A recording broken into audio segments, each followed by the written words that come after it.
بسم الله الرحمن الرحيم الحمد لله والصلاة والسلام على سيدنا محمد وعلى آله وصحبه أجمعين waxaan rabaa halkan inaan uga sheego shacabka Soomaaliyeed inaan ka xumahay dhibaatadii dhacday ee lagu qalqalgelinayay amniga iyo nabadda magaalada Muqdisho gaar ahaan bishan barakeysan ee mudan xurmadda iyo cibaadada waxaan farayaa cid walba in nabadda la wada ilaaliyo oo la wada dhooro bulshadana loo turo ciidamada amniga waxaan farayaa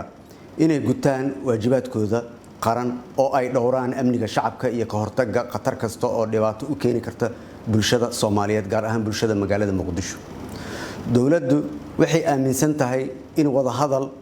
iyo is-afgarad uu yahay jidka ugu habboon ee wax kasta lagu xallin karo hawshaas oo aan bilaabay anigoo rajaynaya in aan ku guuleysan doono insha Allah